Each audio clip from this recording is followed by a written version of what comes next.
اب اس کے بعد جو اردو تقریر چل رہی تھی اسی میں ایک طالب بچے ہوئے ہیں حافظ ذوالقرنین محمد سہراب. میں ان سے گزارش کروں گا کہ وہ آئیں اور آفات و بلیات اسباب و علاج کے عنوان پر اپنی تقریر پیش کریں. حافظ ذوالقرنین محمد سہراب، طالب ثانیہ ثانویہ. السلام علیکم ورحمۃ اللہ وبرکاتہ. الحمد للہ رب العالمین والصلاة والسلام على رسول اللہ الکریم وعلى آلہ واصحابہ اجمعین. اما بعد، فقد قال اللہ تبارک وتعالی فی القرآن المجید: اعوذ باللہ من الشیطان الرجیم، بسم اللہ الرحمن الرحیم. وَلَنَبْلُوَنَّكُمْ بِشَيْءٍ مِّنَ الْخَوْفِ وَالْجُوعِ وَنَقْصٍ مِّنَ الْأَمْوَالِ وَالْأَنفُسِ وَالثَّمَرَاتِ وَبَشِّرِ الصَّابِرِينَ. لائق صد احترام صدر محترم، مشفق و مربی اساتذہ کرام اور دور دراز سے تشریف لائے ہوئے مہمانان اعظام،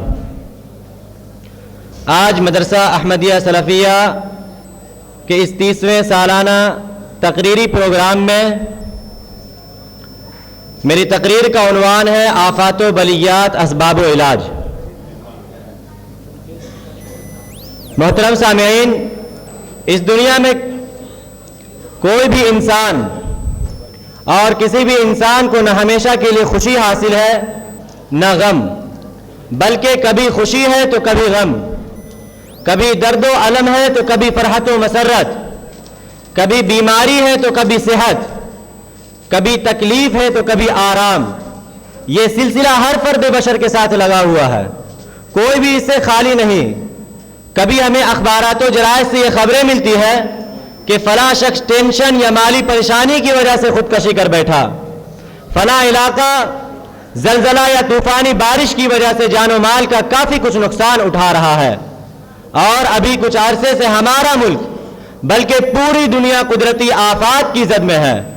اور ان آفات میں کرونا وائرس قابل ذکر ہے، جس نے انسانوں کو گھٹنے ٹیکنے پر مجبور کر دیا اور بے شمار لوگوں کو مصیبتوں پریشانیوں میں ڈال دیا ہے.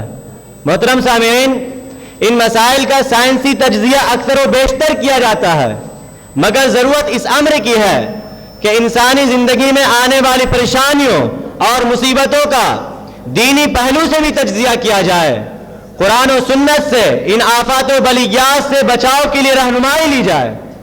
چنانچہ قرآن کریم کا گہرائی سے مطالعہ کرنے پر پتہ چلتا ہے کہ آفات و بلیات کے آنے کے متعدد اسباب ہیں. نمبر 1، نیکوکاروں کے لیے آزمائش. اللہ تعالیٰ آفات و بلیات کے ذریعے اپنے نیکوکار اور مخلص بندوں کو گاہے بگاہے آزماتا رہتا ہے. فرمان الہی ہے: وَلَنَبْلُوَنَّكُمْ بِشَيْءٍ مِّنَ الْخَوْفِ وَالْجُوعِ وَنَقْصٍ مِّنَ الْأَمْوَالِ وَالْأَنفُسِ وَالثَّمَرَاتِ وَبَشِّرِ الصَّابِرِينَ. اور ہم تمہیں ضرور آزمائیں گے بھوک اور خوف کے ذریعے، مال و جان اور پھلوں میں کمی کر کے. اے نبی صلی اللہ علیہ وسلم، صبر کرنے والوں کو خوشخبری سنا دیجئے. اس سے پتہ چلا کہ نیکوکاروں کو مصیبت اور پریشانی کے وقت صبر اور ثابت قدمی کا مظاہرہ کر کے اللہ سبحانہ و تعالیٰ کو راضی کرنا چاہیے. مخلص لوگ آفات و بلیات پر دل شکستہ ہونے کے بجائے اللہ تعالیٰ کے حکم اور فیصلے پر راضی رہتے ہیں. نمبر 2، قدرتی آفات مجرموں کے لیے اللہ کا عذاب بن کر آتی ہے. قرآن مجید میں اللہ تعالیٰ نے ان اقوام کا ذکر کیا ہے جنہیں ان کی گناہوں کی وجہ سے اللہ تعالیٰ نے ہلاک و برباد کر دیا. سورہ حاقہ میں اس کا نقشہ کھینچتے ہوئے اللہ نے ارشاد فرمایا: کذبت ثمود وعاد بالقاریہ فاما ثمود فاہلکوا بالطاغیہ واما عاد فاہلکوا بریح صرصر عاتیہ. کہ قوم ثمود اور قوم عاد نے قیامت کے دن کو جھٹلایا تو ہم نے قوم ثمود کو سخت چیخو پکار اور قوم عاد کو تیز تند ہوا کے ذریعے ہلاک کر دیا. محترم سامعین، آفات و بلیات کے آنے کے اسباب میں سے ایک سبب گناہوں کی کثرت بھی ہے. قرآن مجید نے گناہوں اور آفات کے باہمی تعلق کو مختلف مقامات پر واضح کیا ہے. سورہ شورى میں ارشاد ہوا: ما اصابکم من مصیبت فبما کسبت ایدیکم ویعفو عن کثیر. کہ تمہیں جو کچھ بھی مصیبتیں پہنچتی ہے تو وہ تمہارے ان اعمال کی وجہ سے جو تمہارے ہاتھوں نے کمائے ہیں، اور اللہ تو بہت سارے گناہوں کو بخش دیتا ہے. میرے بھائیوں، اس آیت سے یہ سمجھنا مشکل نہیں کہ انسانوں کے گناہوں کے نتیجے میں معاشرے آفات کا شکار ہو جاتے ہیں۔ آج اگر ہم اپنے گرد و پیش کو دیکھیں، آج اگر ہم اپنے چاروں طرف دیکھیں تو ہمارے معاشرے میں پچھلی قوموں کی تمام برائیاں موجود ہیں۔ بے حیائی کا چلن عام ہے، گھناؤنے جنسی جرائم وجود میں آ چکے ہیں، معصوم بچے بھی بد اخلاقی سے محفوظ نہیں، کاروباری معاملات میں دھوکہ دھڑی اور جھوٹ بالکل عام ہو چکا ہے۔ میرے بھائیوں، ان حالات میں اگر ہمارا معاشرہ آفات کا شکار اور ہم مسائل کے دلدل میں دھسے ہوئے ہیں تو اس میں چنبے والی کون سی بات ہے؟ محترم سامعین، اگر ہم ان آفات اور بلیات سے نجات حاصل کرنا چاہتے ہیں تو ہمیں ان تدابیر کو اختیار کرنا ہوگا جن کی رہنمائی ہمیں شریعت نے کی ہے۔ نمبر 1، توبہ و استغفار کرنا۔ اگر انسان توبہ کرے تو اللہ تعالیٰ اس کے بڑے سے بڑے گناہوں کو معاف فرما دے گا۔ فرمان الہی ہے، قل یا عبادی الذین اسرفوا علی انفسہم لا تقنطوا من رحمت اللہ ان اللہ یغفر الذنوب جميعا۔ اے نبی صلی اللہ علیہ وسلم کہہ دیجئے، اے میرے بندو، جنہوں نے گناہ کر کے اپنی جانوں پر زیادتی کی ہے، اللہ کی رحمت سے مایوس نہ ہو، یقیناً اللہ تمام گناہوں کو بخش دیتا ہے۔ میرے بھائیوں، اسی طرح ہمیں توبہ استغفار کرتے رہنا چاہیے۔ استغفار ایک بڑا بابرکت عمل ہے۔ حضرت نوح علیہ السلام نے اپنی قوم کو اللہ تعالیٰ سے استغفار اور مغفرت طلب کرنے کی تلقین کی اور انہیں اس عمل کے فوائد سے آگاہ کیا۔ فرمایا فَقُلْتُ اسْتَغْفِرُوا رَبَّكُمْ إِنَّهُ كَانَ غَفَّارًا يُرْسِلِ السَّمَاءَ عَلَيْكُمْ مِدْرَارًا وَيُمْدِدْكُمْ بِأَمْوَالٍ وَبَنِينَ وَيَجْعَلْ لَكُمْ جَنَّاتٍ وَيَجْعَلْ لَكُمْ أَنْهَارًا۔ کہ اپنے رب سے معافی مانگو، یقیناً وہ بڑا معاف کرنے والا ہے، وہ آسمان سے تم پر خوب بارشیں برسائے گا، وہ تمہیں اولاد اور مال و جائیداد سے تمہاری مدد کرے گا، تمہارے لیے باغات پیدا کر دے گا اور تمہارے لیے نہریں جاری کر دے گا۔ میرے بھائیوں، آفات و بلیات سے بچاؤ کے لیے دوسرا عمل اللہ تعالیٰ سے دعائیں کرنا۔ دعا مومن کا ہتھیار ہے، اس ہتھیار کے ذریعے وہ بہت ساری مشکلات سے نجات حاصل کر سکتا ہے۔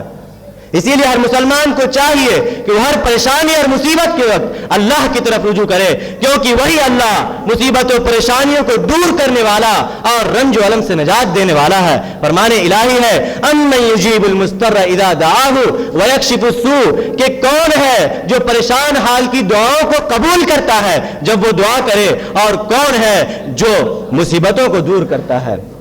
محترم سامعین، آفات و بلیات سے بچاؤ کے لیے تیسرا عمل اللہ تعالیٰ کی نعمتوں کی شکر گزاری بجا لانا۔ میرے بھائیوں، بستیوں، قوموں اور لوگوں کو جن وجوہ کی بنا پر مسائل کا سامنا کرنا پڑتا ہے، ان میں سے ایک بڑی وجہ اللہ تعالیٰ کی نعمتوں کی ناشکری بھی ہے۔ فرمان الہی ہے لَإِن شَكَرْتُمْ لَأَزِيدَنَّكُمْ وَلَإِن كَفَرْتُمْ إِنَّ عَذَابِي لَشَدِيدٌ، کہ اگر تم شکریہ ادا کرو گے تو ہم ضرور اور زیادہ دیں گے، اور اگر تم ناشکری کرو گے تو یقیناً میرا عذاب بڑا سخت ہے۔ میرے بھائیوں، اللہ تعالیٰ نے ہمیں متعدد نعمتوں سے نوازا ہے جن کا شمار کرنا ممکن نہیں۔ ہم نے اللہ کی نعمتوں کی ناشکری کی، جن کی وجہ سے ہم مسائل کے دلدل میں پھنس گئے ہیں، ہم آفات و بلیات کے دلدل میں پھنس گئے ہیں۔ اگر ہم ان آفات اور بلیات سے چھٹکارا چاہتے ہیں، ہم ان پریشانیوں سے چھٹکارا چاہتے ہیں، تو ہمیں شکر گزار بندہ بن کر زندگی بسر کرنا چاہیے۔ اللہ کا فرمان ہے ما یفعل اللہ بعذابکم ان شکرتم وآمنتم، کہ اللہ تمہیں عذاب دے کر کیا کرے گا اگر تم شکریہ ادا کرو اور ایمان لے آؤ۔ اخیر میں اللہ تعالیٰ سے دعا ہے کہ اللہ تعالیٰ ہم تمام مسلمانوں کو دنیا میں جہاں کہیں بھی پریشان حال ہے ان کی پریشانیوں کو آسانی میں تبدیل فرمائے، آمین۔ وآخر دعوانا ان الحمدللہ رب العالمین۔ جزاک اللہ خیر و حسن الجزا۔ حضرات، زمانہ آج بھی قرآن ہی سے فیض پائے گا، زمانہ آج بھی قرآن ہی سے فیض پائے گا، چھٹے گی ظلمت شب اور سورج جگمگائے گا، یہی ہے آرزو تعلیم قرآن عام ہو جائے، یہی ہے آرزو تعلیم قرآن عام ہو جائے، ہر پرچم سے اونچا پرچم اسلام ہو جائے، کیونکہ سب کتابوں سے بھلا قرآن ہے، سب کتابوں سے بھلا قرآن ہے، یہ ہمارا دین اور ایمان ہے تلاوت اس کی برکت کا سبب، اس پہ جان و دل میرا قربان ہے۔